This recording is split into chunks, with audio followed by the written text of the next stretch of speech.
Në Hag ka nisur gjyqi për pengim të drejtësisë ndaj ish-presidentit të Kosovës Hashim Thaçi dhe 4 të bashkëakuzuarve të tij. Seanca u hap me deklaratat hyrëse të zyrës së prokurorit të specializuar, ndërsa mbrojtja e Thaçit dhe ajo e Fadil Fazliut njoftuan se nuk do të paraqesin deklarata hyrëse në këtë fazë, duke rezervuar të drejtën për t'u deklaruar në vijim të procesit.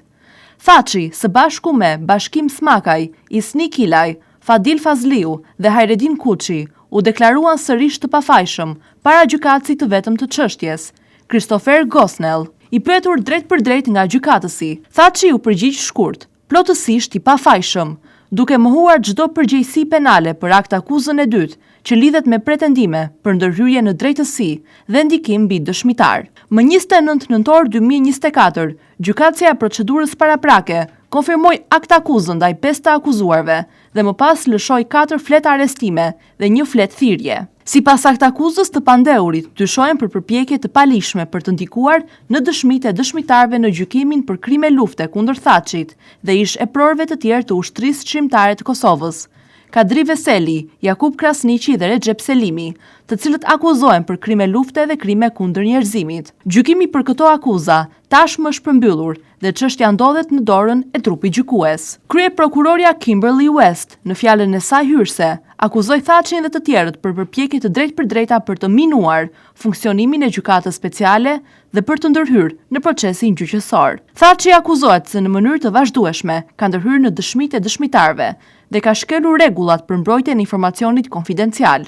Deklaroi West, të bashkëakuzuarit ka marrë pjesë aktive në këto veprime. Sipas prokurorisë, Thaçi dyshohet se ka bashkërenduar 3 grupe të veçanta për të ndikuar tek dëshmitarët. Pretendohet se Kilaj kishte marrë dëshmi paraprake konfidenciale nga qendra e paraburgimit me qëllim ndërhyrje në deklarimet e dëshmitarëve, dokumente që më pas janë konfiskuar në shtëpinë e tij. Po ashtu, sipas akuzës, Smakaj kishte marrë një dokument 10 faqesh në përputhje me udhëzimet e pretenduara të Thaçit, i cili u konfiskua në makinën e tij. Ndërsa për Kuçin, që në kohën e akt akuzës ishte pjesë e ekipit mbrojtës të Veselit, prokuroria tha se ai kishte dhënë sugjerime të vazhdueshme për atë që duhet të thoshin dëshmitarët në të mirë të Thaçit. West theksoi se prokuroria disponon audio incizime të bisedave mes Thaçit dhe të bashkëakuzuarve, si dhe dokumente të shkëmbyer mes tyre, që sipas saj dëshmojnë një synim të përbashkët për të penguar procedurën penale. Gjykatësi Gosnell bëri të ditur se synohet që dëshmitë e dëshmitarëve të ZPS-s të përfundojnë deri më 6 mars, ndërsa argumentet mbyllëse të prokurorisë pritet të paraqiten deri më datën 13 mars, një datë orientuese që mund të ndryshojë në varësi të zhvillimeve procedurale. Seancat sipas tij do të jenë publike, përveç rasteve kur trajtohen informacione konfidenciale.